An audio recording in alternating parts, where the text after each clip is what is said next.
ওদের কি প্রমাণ আছে? আমরা যে হনুমানের পায়ে কোরআন দিয়েছি, আমরা মুসলমান ধর্ম নিয়ে অবমাননা করেছি, কি প্রমাণ আছে? রক্ত দিয়ে বলবো প্রমাণ দিতে পারলে। আমার ফেসবুকটা লক হয়ে গেছে, ঠিক করে দাও। ওরা কি করে ওখানে উস্কানিমূলক বক্তব্য লেখে আমার নাম ব্যবহার করে ছেড়ে দেয়। ওরা যাচাই বাছাই করে না, ভাঙো ভাঙো, লুট করো, পাট করো, হিন্দুদের উপর হামলা করো। এগুলি কোন ধরনের সভ্য? এগুলি কোন ধরনের ধর্ম হতে পারে? ওদের কি ধর্ম, ওদের কি জাত, ওদের কি বিচার নাই? বিগত সরকার ভোটের অধিকার রাখে নাই। 35 বছরের একটা ছেলে ভোট কি জিনিস জানে না, দেখে নাই। আমরা এগুলি বিচার অধিকার আমাদের। আমরা কি প্রমাণ, ওদের কি প্রমাণ আছে? আমরা যে হনুমানের পায়ে কোরআন দিয়েছি, আমরা মুসলমান ধর্ম নিয়ে অবমাননা করেছি, কি প্রমাণ আছে? রক্ত দিয়ে বলবো প্রমাণ দিতে পারলে। এটাই আমাদের দাবি, বিচার করতে হবে, আগে দেখতে হবে। চোখ কান দিয়ে মানুষ বানাচ্ছে মনুষ্য, সব জাতির উপরে মনুষ্য জাতি সেরা। দেখতে হবে অন্যায় কে করছে, অপরাধী ধরে নারী নক্ষত্র বের করে বলো, তাইলে হবে দেশ জাতি ধর্ম। আমরা অপরাধ করি না, কেন আমাদের লুটপাট করবে, আমাদের বাড়িতে হামলা কেন করবে?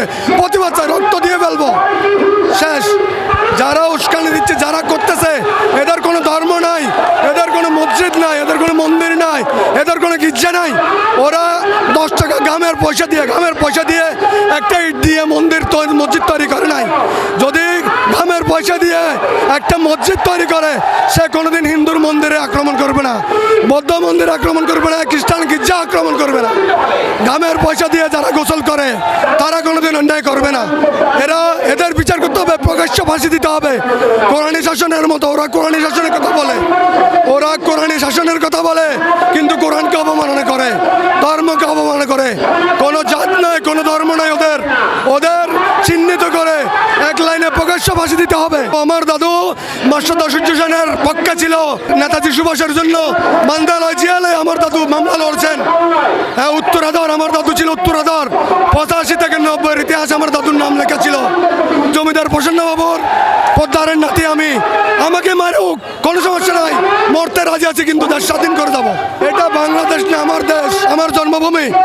ভারত কেন? এটা তো অভিন্ন ভারত ছিল। হবে পরিবর্তন, জীবনের লক্ষণ, পরিবর্তন হবে। আজকে বাংলাদেশ আছে, কালকে আরেকটা দেশ হতে পারে, কোনো সমস্যা নাই।